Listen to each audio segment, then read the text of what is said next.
Sir నేను September 17కు సంబంధించి ఒక 20 సంవత్సరాలుగా వివాదం కొనసాగుతూ ఉన్నది.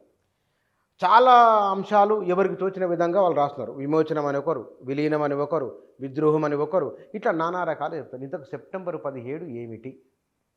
పుచ్చన్న మీరు 20 సంవత్సరాలను చూస్తున్నారు. వివాదం మొదలైంది 78 సంవత్సరాల కింద. ఆ! 1948 సెప్టెంబర్‌నే వివాదం మొదలైంది. ఈ వివాదానికి చారిత్రక ద్రోహానికి మళ్ళీ చెప్తున్నాను. ఇది వివాదమే కాదు, ఇది చారిత్రక ద్రోహం. ఎవరు చేసి దీనికి మొట్టమొదటి బాధ్యుడు పండిట్ జవహర్లాల్ నెహ్రూ, రెండవ బాధ్యుడు సర్దార్ వల్లభాయ్ పటేల్, మూడవ బాధ్యుడు ఆనాటి గవర్నర్ జనరల్ చక్రవర్తి రాజగోపాలాచారి. ఈ ముగ్గురు చేసిన ద్రోహం వల్లనే తెలంగాణ ఇవాల్టికి కూడా వివాదాస్పదమైంది. తెలంగాణ ఆగమైంది. దేశమంతా నెహ్రూను పొగుడుతున్న స్వాతంత్రానంతర దినాలలో మొట్టమొదటి ప్రధానమంత్రిగా ప్రమాణ స్వీకారం చేసిన, సంతకం పెట్టిన తడి ఆరకముందే రంగు రంగుల మారే నెవురయ్యా నీ రంగు బైరంగమాయే నెవురయ్యా అని సుద్దాల హనుమంతు నల్గొండలో గర్జించాడు. అంటే దేశమంతా కూడా నెహ్రూ మత్తులో ఉన్నప్పుడు, స్వాతంత్రోద్యమ సంబరాలు జరుపుకుంటున్నప్పుడు తెలంగాణ కవి రంగురంగుల మారి నెవరయ్యా నీ రంగు బహిరంగమాయ నెవరయ్యా అని పాట పాడాడు. ఆ రంగు బహిరంగాన్ని బయట పెట్టాల్సిన తరుణం ప్రతి సంవత్సరం సెప్టెంబర్ 17న వస్తూ ఉన్నది. ఇది వివాదం కాదు. నెహ్రూ చేసిన చారిత్రక ద్రోహానికి ప్రతి సంవత్సరం మనం ఆ చర్చను ఇప్పటికీ కూడా కంటిన్యూ చేస్తూనే ఉన్నాం. భారతదేశ ప్రజలు కొనియాడే, భారతదేశ ప్రజలు ఆరాధించే మీరు పటేల్‌ను, నెహ్రూను, చక్రవర్తుల రాజగోపాలాచారి ముగ్గురిపైన మీరు నింద వేస్తున్నారు. ఎటువంటి నిర్మోహమాటంగా నేను మాట్లాడతాను. ఎటువంటి కల్మషం లేకుండా మాట్లాడతాను. అన్బయాస్డ్గా మాట్లాడతాను. రాజకీయ స్వార్థం లేకుండా మాట్లాడతాను. చరిత్రను చరిత్రలాగా చూడాలని మాట్లాడుతున్నా. నా దృష్టిలో చరిత్రను వక్రీకరించేవాడు గాంధీ అయినా, నెహ్రూ అయినా, ఎవడైనా నా దృష్టిలో ద్రోహే. చరిత్రను వక్రీకరించే అర్హత ఎవరికీ లేదు, హక్కు ఎవరికీ లేదు. వాళ్ళు వాళ్ళ రంగాలల్లో నిష్ణాతులు కావచ్చు. స్వాతంత్రోద్యమంలో నెహ్రూ పాత్రను ఎవరు విస్మరించలేరు. కానీ స్వాతంత్రానంతర చరిత్రలో మొట్టమొదటి బాధ్యత వహించాల్సింది నెహ్రూ, పటేల్లే. మీరిద్దరు తెలంగాణ విషయంలో ఈ ఇద్దరిని ఎందుకు మీరు ప్రశ్నిస్తున్నారు? వాళ్ళు చేసిన ద్రోహాలు ఒక్కటి కాదు, రెండు కాదు. నంబర్ 1 ఏంటంటే, వరుసగా చెప్పుకుంటూ వస్తాను. నంబర్ 1, ఐక్యరాజ్య సమితి కళ్ళు కప్పి, సెక్యూరిటీ కౌన్సిల్ కళ్ళు కప్పి మిలిటరీ దాడి చేయించి దాన్ని పోలీస్ యాక్షన్ పేరు పెట్టారు. పోలీస్ అనే ముసుగులో నెహ్రూ దాక్కున్నాడు. అందుకే ఆ రంగు బహిరంగం చేసింది సుద్దాల హనుమంతు. పోలీస్ యాక్షన్ జరిగింది బుచ్చన్న చెప్పు. పోలీస్ యాక్షన్ జరగాలంటే నిజాం పోలీసులు ఇక్కడ యాక్షన్ చేయాలి. హైదరాబాద్ స్టేట్లో ఉన్న పోలీస్ ఎవరు? నిజాం పోలీసులు దాడి చేశారా? భారత మిలిటరీ జనరల్ ఎవరైతే రాజేందర్ సింగ్ ఆధ్వర్యంలో జనరల్ జయంతనాథ్ చౌదరి, రుద్ర ఇట్లాంటి వాళ్ళందరూ 4 దిక్కుల నుంచి, భారతదేశ నలుమూలల నుంచి సైన్యాలను తీసుకొచ్చి హైదరాబాద్ను దిగ్బంధం చేసి 5 రోజుల్లో 40,000 నుంచి 2 లక్షల మందిని ఊచకోత కోసి సంకలో బిడ్డను పట్టుకొని బావిలో దాక్కుంటే మీదికెళ్ళి గడ్డేసి అంటుపెడితే శవం చేతిలో కూడా పాప అట్లే ఉంది. ఈ ద్రోహాన్ని ఎప్పుడైనా క్షమిస్తామా?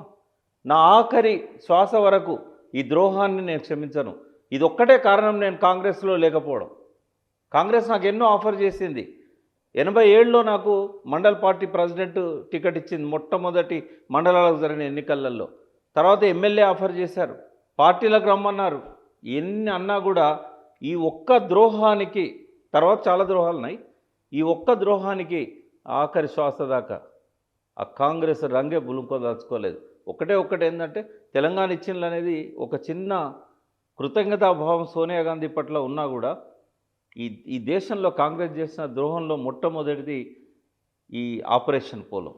అంటే మీ ఉద్దేశం నిజాం ఉండాలని కోరుకుంటున్నారా ఏమిటో?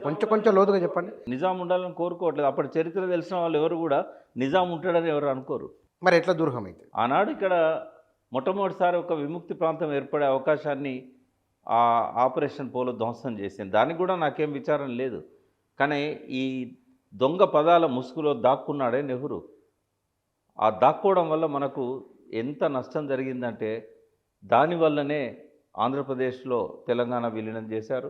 దానివల్లనే 69లో 370 మంది బలిదానం చేసినా కూడా తెలంగాణ రాలేదు.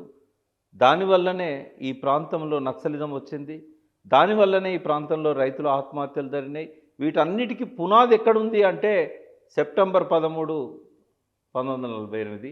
దానికి బాధ్యత వహించాల్సింది మొదలు నెహ్రూ, తర్వాత పటేల్, తర్వాత ఇది. ఆ రోజు ఏం జరగాల్సి ఉండే అనేది కూడా నేను చెప్తాను. ఏం జరగాల్సి ఉండే? ఏం జరగాల్సి ఉండే అంటే ఇది ఒక బ్రిటిష్ వాళ్ళు భారతదేశానికి స్వాతంత్రం ఇచ్చినప్పుడు 565 సంస్థానాలకు ఫ్రీడమ్ ఇచ్చారు. విపి మీనాన్, సర్దార్ వల్లభాయ్ పటేల్ యొక్క కృషి వల్ల ఎటువంటి యుద్ధం లేకుండా ఒక 3 తప్ప మిగతావన్నీ కూడా విలీనమైనవి. జునాగఢ్, కాశ్మీర్ అండ్ హైదరాబాద్ ఈ 3 మాత్రమే విలీనం కాలే. జునాగఢ్లో ఏమైందంటే అది గుజరాత్లో ఎక్స్ట్రీమ్ వెస్ట్ కోస్ట్లో ఉంటుంది.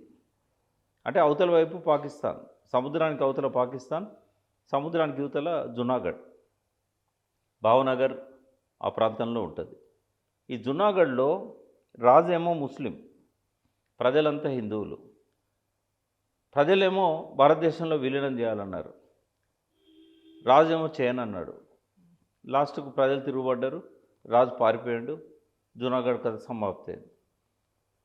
కాశ్మీర్లోనేమో ప్రజలు హిందువులు ఉన్నారు, ముస్లింలు ఉన్నారు. పాకిస్తాన్ కలుపుకోవాలని చెప్పేసి ఒక పక్క టెర్రరిస్ట్ చర్యలు స్టార్ట్ చేసింది. తట్టుకోలేక రాజు ఏం చేశాడు, హిందూ నెహ్రూతో ఒప్పందం చేసుకొని భారతదేశంలో కొన్ని షరతులతో దాన్ని విలీనం చేశాడు. హైదరాబాద్ పరిస్థితి భిన్నంగా ఉండే. 565 సంస్థానాల్లో పెద్ద సంస్థానం హైదరాబాద్. ఈ హైదరాబాద్ సంస్థానము నిజాం ఏమనుకున్నాడంటే, మాకు బ్రిటిష్ వాళ్ళు ఇచ్చిన దానిలో యథాతథ స్థితి అనేది ఒకటి ఇచ్చారు, నేను దాన్నే కంటిన్యూ చేస్తా అన్నాడు. ఇప్పుడు చరిత్రను వక్రీకరించి నిజాము పాకిస్తాన్లో కలవాలనుకున్నాడని ఒక తప్పుడు ప్రచారం చేస్తారు. రెండవది, కాసిం రజ్వీ ఏమో పాకిస్తాన్లో కలవాలనుకున్నాడు.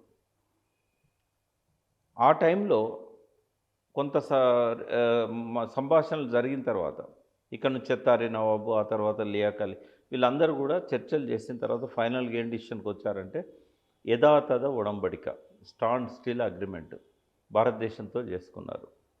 ఈ అగ్రిమెంటు నవంబర్ 29, 1947. అది 1 సంవత్సరం పాటు అమల్లో ఉండాలని అనుకున్నారు. ఆ 1 సంవత్సరం లోపలనే సెప్టెంబర్ 13, 1948 వచ్చింది. ఇంకా సంవత్సరం పూర్తి కాలేదు, ఎందుకంటే నవంబర్ 29 దాకా అమల్లో ఉన్న తర్వాత సమీక్షించుకోవాలి. ఏం తొందర వచ్చింది అంటే రజాకార్ల యొక్క కృత్యాలు పెరిగినాయి.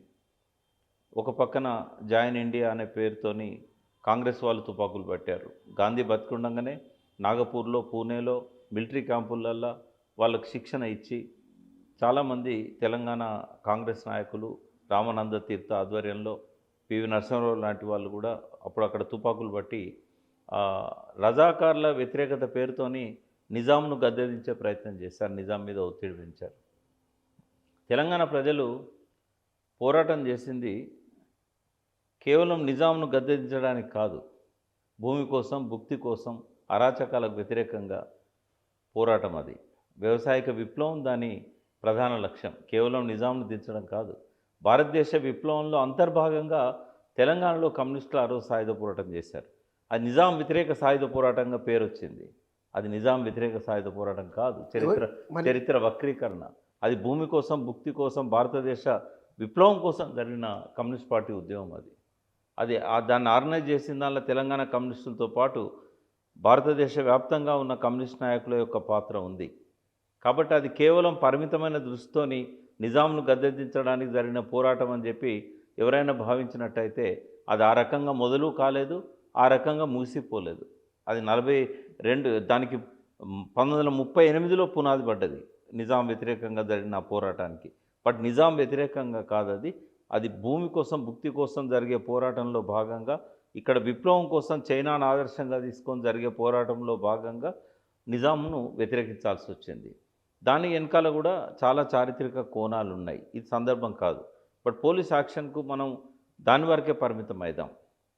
అయితే ఎప్పుడైతే 1 ఇయర్ దాకా టైం ఉన్నా కూడా నిజాం ఎందుకు ఆ ఒప్పందాన్ని ఉల్లంఘించాడు, పటేల్ ఎందుకు దాన్ని ఉల్లంఘించి సైన్యాలను పంపాడు అనడానికి కారణం ఏంటంటే ఒకరిపైన ఒకరికి నమ్మకాలు లేకపోవడం.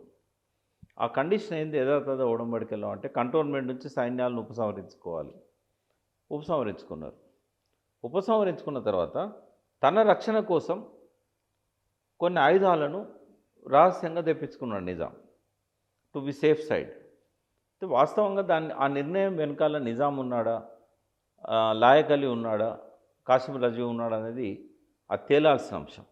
ఎందుకంటే ఎప్పుడైతే కాసిం రజ్వీ ఒక డిఫాక్టో కింగ్గా వ్యవహరించిండో నిజాం ఆల్మోస్ట్ హౌస్ అరెస్ట్ అయ్యాడు. పరిపాలనను స్తంభింపజేయడానికి చెత్తారి నవాబ్ ఇంటి మీదకి 40,000 మందిని నడిపించాడు ఆ సాయుధులను కాసిం రజ్వీ. రాత్రికి రాత్రి ఆయనను గద్దె దించాడు. చెత్తారి నవాబు యథాతథ ఉడంబడిక చర్చల్లో బిజీగా ఉన్న టైంలో, ప్రతినిధిగా పోతున్న టైంలో ఆయన పంపొద్దని చెప్పి ఆయన రిజైన్ చేయించి తనకు అనుకూలంగా ఉండే లాయక్ అలీని పెట్టుకున్నాడు. లాయక్ అలీ, కాసిం రజ్వీ ఆ చివరి సంవత్సరం జరిగిన ప్రతి పరిణామానికి బాధ్యులు అవుతారు. అది చరిత్ర మనకు అందించిన లెసన్ అది. సరే, ఏది ఏమైనా కూడా ఒక పక్క రజాకార్ల ఊచకొద్దు జరుగుతూ ఉంది. 300 మంది దాకా బైరన్పల్లి కానీ గుండ్రాంపల్లి కానీ దాన్ని ఎవ్వరు సపోర్ట్ చేయరు. ఆ కాసిం రజ్వీ చేసిన అరాచకాలు అంతా ఇంత కాదు. మరొక పక్కన నిజాంకు అభద్రతా భావంతో, అది రాజు నిజామే కాబట్టి డిసిషన్ లాయక్ అలీదైనా లేకుంటే కాసిం రజ్వీదైనా యథాతథ ఉడంబడికను ఉల్లంఘించడం అనేది ఇక్కడ మొదలైంది. కంటోన్మెంట్ నుంచి సైన్యం పోయిన తర్వాత యథాతథ ఉడంబడికలో 3 అంశాలలో ఒప్పందం చేసుకున్నారు: రక్షణ, విదేశీ వ్యవహారాలు, కమ్యూనికేషన్స్. ఈ 3 బ్రిటిష్ వాళ్ళతో కూడా నిజాంకు ఉండేది. నిజాం ఉద్దేశం ఏంటంటే బ్రిటిష్ వాళ్ళతో 224 సంవత్సరాలు అసబ్జాయి పాలకులు ఏ రకమైన ఒప్పందం చేసుకున్నారో యథాతథ ఉడంబడిక కంటిన్యూ కావాలని, stand still agreement, status quo. But రక్షణ బాధ్యతలు భారతదేశ ప్రభుత్వం మీద పెట్టినప్పుడు మళ్ళీ ఆయుధాలు తెప్పించుకోవడం అనేది ఉల్లంఘన. సిడ్నీ కాటన్ అనే అతను ఆస్ట్రేలియన్. అతను సెకండ్ వరల్డ్ వార్లో హిట్లర్కు సపోర్ట్గా ఉండేవాడు. ఆయన మంచి పైలట్. ఆ పైలట్తోని విమానాలు జర్మనీకి ఇతర ప్రాంతాలకు పంపించి ఆయుధాలు కొనుగోలు చేసి బీదర్ ఎయిర్పోర్ట్లో రాత్రి 2 గంటలకు రహస్యంగా దించేవాళ్ళు. మన దగ్గర వందే మాతరం సోదరులు ఉండేవాళ్ళు, చాలా గొప్ప దేశభక్తులు వాళ్ళు. వాళ్ళు ఏం చేశారు, రహస్యంగా ఏదో జరుగుతుందని చెప్పి బీదర్ ఎయిర్పోర్ట్ పరిసరాల్లో చెట్లల్లో కూర్చొని అన్ని ఫోటోలు తీసి ఇవన్నీ కూడా మున్షికి ఇచ్చారు. అప్పుడు మున్షి తర్వాత కేంద్ర ప్రభుత్వ ప్రతినిధి ఇక్కడ ఉండేవాడు. దాంతో నెహ్రూకు, పటేల్కి అర్థమైంది ఏంటంటే ఇతను తన జాగ్రత్తలో తను ఉన్నాడు, ఆయుధాలను సమకూర్చుకుంటున్నాడు. నట్టనడి గడ్డన, భారతదేశ నట్టనడి గడ్డన ఇంకొక దేశం ఉన్నట్టయితే మనకి ఇబ్బంది అవుతుంది, కాబట్టి ఇతన్ని లొంగ తీసుకోవాల్సిందే అని చెప్పి అప్పుడు ఈ యుద్ధానికి సిద్ధమయ్యారు. జరిగింది పోలీస్ యాక్షన్ కాదు, మిలిటరీ చర్య. మిలిటరీ చర్య అంటే బ్రిటిష్ వాళ్ళు ఇచ్చిన ఫ్రీడమ్ని ఉల్లంఘించినట్టయితే భారత ప్రభుత్వం. ఎందుకంటే ఆన్ ద డేనే కాదు, జనవరి 26, 1950 రిపబ్లిక్ డే వరకు కూడా హైదరాబాద్ అనేది ఒక ప్రత్యేక దేశము. ఇది నేను చెప్తే నన్ను తిడతారు, కామెంట్స్ పెడతారు. 1951లో సుప్రీంకోర్టు జడ్జిమెంట్ ఇచ్చింది. 51లో అంటే విలీనం అయిన తర్వాత 50లో భారత రాజ్యాంగంలో భాగమైన తర్వాత హైదరాబాద్ స్టేటు ఒక 13 మంది నల్గొండ ప్రాంతానికి చెందిన విప్లవకారులకు ఉరిశిక్ష వేస్తుంది. అంతకుముందు ఇక్కడ హైకోర్టు 1949లో అప్పుడు మిలిటరీ జనరల్ పరిపాలన ఉంది ఇక్కడ, చౌదరి, జయంతనాథ్ చౌదరి. ఆ టైంలో ఉరిశిక్ష వేస్తే వాళ్ళు అప్పీల్కి పోతారు. హైకోర్టు ఉరిశిక్ష వేసింది. ఎక్కడికి అప్పీల్ వేయను వాళ్ళు? సుప్రీంకోర్టు వేయన్లు. పోతే సుప్రీంకోర్టు ఏం చెప్పిందంటే భారతదేశం పైననే మాకు అధికారం ఉంది, జ్యూరిడిక్షన్ ఉంది, టెరిటోరియల్ జ్యూరిడిక్షన్ మాకు భారతదేశం మీద ఉంది. హైదరాబాద్ అనేది భారతదేశంలో భాగం కాదు. ఐజ్ ఆన్ ద డే ఆ తీర్పు వచ్చిన నాటికి. కాబట్టి ఆ శిక్ష వేసిన హైకోర్టు పైన విచారణ చేసే అధికారం అప్పిలేట్ కోర్టుగా మాకు లేదు. మాకు అధికారం 1950 జనవరి 26 నుంచే హైదరాబాద్ అనేది భారతదేశంలో భాగమైంది, కాబట్టి అప్పటి నుంచే మాకు అధికారం ఉంది అని చెప్పి సుప్రీంకోర్టు తీర్పు ఇచ్చింది. ఆ తీర్పు వల్ల ఉరిశిక్ష అమలు చేయడానికి లేదు, ఉరిశిక్ష రద్దు చేయడానికి లేదు.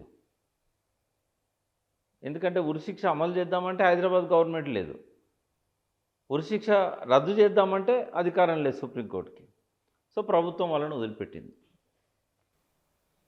సుప్రీంకోర్టు జడ్జిమెంట్ను ప్రామాణికంగా తీసుకుందాం, భారత రాజ్యాంగాన్ని ప్రామాణికంగా తీసుకుందాం, ఐక్యరాజ్య సమితి సెక్యూరిటీ కౌన్సిల్ను మనం ప్రామాణికంగా తీసుకుందాం. ఈ మూడింటిని దృష్టిలో పెట్టుకున్నప్పుడు సెప్టెంబర్ 17 ఏందనేది ఎవరికైనా అర్థమవుతుంది. సెప్టెంబర్ 17 5 రోజులు సైన్యం ఇక్కడ దాడి చేసి రజాకారులు చేసిన దానికంటే 10 రెట్లు ఊచకోత కోసి నిజామును లొంగ తీసుకున్నారు. నేను మళ్ళీ చెప్తున్నా, రజాకారుల అకృత్యాలు జరిగిన ఊళ్ళన్నీ తిరుగుదాం. ఎంతమంది రజాకారుల చేతుల్లో మానభంగాలకు గురయ్యారు, ఎంతమంది రజాకారుల చేతుల్లో హత్యలకు గురయ్యారు, ఎంత ఆస్తి రజాకారుల చేతిలో విధ్వంసానికి గురైంది. 1948 సెప్టెంబర్ 17 నుండి 1951 అక్టోబర్ 21 వరకు, ఆ తర్వాత కొనసాగింపుగా 1952 చివరి వరకు భారత సైన్యాలు తెలంగాణ గ్రామాల మీద, హైదరాబాద్ నగరం మీద, అప్పుడున్న 16 జిల్లాలలో ఒక 7-8 జిల్లాల మీద సాగించిన అకృత్యాలు కానీ, సాగించిన మరణకాండ కానీ, సాగించిన మానభంగాలు కానీ, సాగించిన ఆస్తుల విధ్వంసం కానీ, సాగించిన చిత్రహింసలు కానీ భారతదేశ చరిత్రలోనే కనీసము మధ్యయుగాల ముష్కర పాలనలో కూడా అంత ఘోరమైన అకృత్యాలు ప్రజలు చూడలేదు. అందుకే శుద్ధాల కడుపు మండి రంగురంగుల మారిన ఎవరయ్యా, నీ రంగు బహిరంగమాయన ఎవరయ్యా అని పాట రాశాడు. ఇది జరిగిన చరిత్ర. రజాకారులను గురించి మనం బాగా మాట్లాడుకుంటాం, తప్పేం లేదు, వాళ్ళు చేసిన అకృత్యాలు తక్కువ కాదు. కానీ అంతకంటే 10 రెట్లు చేసిన భారత సైనికుల అకృత్యాలను చరిత్ర ఎందుకు మరుగుపరిచింది, చరిత్ర ఎందుకు దాచింది అంటే 50 ఏళ్ళ కాంగ్రెస్ పాలన. కనీసము వాళ్ళు వేసిన కమిటీ, పండిట్ సుందర్లాల్ కమిటీ అనేది నెహ్రూ ఒత్తిడికి లోనై కమిటీ వేశాడు. ఎప్పుడు? సెప్టెంబర్ 17 వరకు. అవి అకృత్యాలు ఎప్పటి వరకు అంటే సెప్టెంబర్ 13 నుంచి సెప్టెంబర్ 17. ఈ 5 రోజుల్లో ఏం జరిగిందనే దాని మీదనే కమిటీ. Just 5 days. ఒక జర్నలిస్టు, ముస్లిం జర్నలిస్టు నెహ్రూకు లెటర్ పెడతాడు. బగ్గుమంటుంది హైదరాబాద్ స్టేటు, సైన్యం బాగా అరాచకాలు చేస్తున్నది, చాలామంది చంపేస్తున్నారు. ఆ లెటర్కు ప్రతిస్పందనగా ముగ్గురితో కమిటీ వేస్తారు. ఆ ముస్లిం లెటర్ రాసిన జర్నలిస్ట్ను కూడా కమిటీలో పెడతాడు. నెహ్రూకు బాగా పరిచయం ఉన్న జర్నలిస్ట్ అతను. సుందర్లాల్ అనే అతన్ని దాన్ని హెడ్ చేయమని చెప్తారు. ముగ్గురితో కలిసిన కమిటీ అక్టోబర్ నవంబర్ మాసాలలో, అంటే ఇంకా అప్పటికి రక్తం మరకలు కూడా ఆరిపోకముందే వచ్చి ఆ ప్రాంతాలన్నీ తిరుగుతాయి. పర్టికులర్గా ఈ north west side of Hyderabad, అంటే ఇక్కడ నుంచి మొదలుపెట్టి మెదకు, ఆ పైన గుల్షానాబాద్, సుబా, అంటే కర్ణాటక తక్కువ, గుల్బర్గా కొద్దిగా బీదర్ కొంచెం బలైంది, కానీ ఈ పర్టికులర్ ఉస్మానాబాదు, బీడు, పర్బిని, నాందేడు ఈ ప్రాంతాలు, Marathwada area up to Medak, Telangana, Sangareddy దాకా. అంటే 4 వైపుల నుంచి సైన్యాలు వచ్చాయి. షోలాపూర్ నుంచి వచ్చింది, బేరార్ ప్రాంతం మధ్యప్రదేశ్ నుంచి ఒక సైన్యం వచ్చింది, విజయవాడ రూట్లో ఒక సైన్యం వచ్చింది, కర్నూలు రూట్లో ఒక సైన్యం వచ్చింది. అరాచకాలు ఎక్కువగా జరిగింది ఈ బేరార్ నుంచి, షోలాపూర్ నుంచి వచ్చిన సైన్యాలు. జయంతనాథ్ చౌదరి షోలాపూర్ నుంచి వచ్చిండు. ఒక సిక్కు మిలిటరీ జనరల్ ఒక ఆయనే అక్కడి నుంచి వచ్చాడు. ఆ సిక్కు అధిపతి, ఆ సైన్యాధిపతి. అయితే వాళ్ళు చేసిన అరాచకాల గురించి ఆ కమిటీ విచారణ చేసింది. వాళ్ళు ఇచ్చిన రిపోర్ట్ ఏంటంటే 40,000 మంది మాకు ఆ సంఖ్య దొరికింది, బట్ ఇది 2 లక్షల దాకా ఉండొచ్చు అని చెప్పారు. ఏది 5 రోజుల్లో జరిగిన నరమేధం అది ముస్లింలను టార్గెట్ చేసి జరిగింది.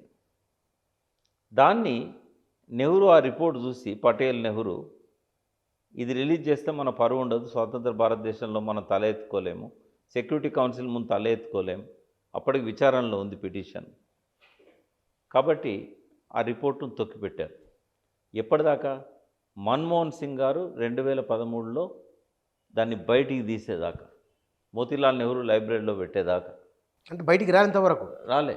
అప్పుడు ఓవైసీ గారు దాన్ని బయటికి తీసి ముస్లింలో జరిగిన అన్యాయాన్ని అంతా కూడా ఆయనే బయట పెట్టాడు.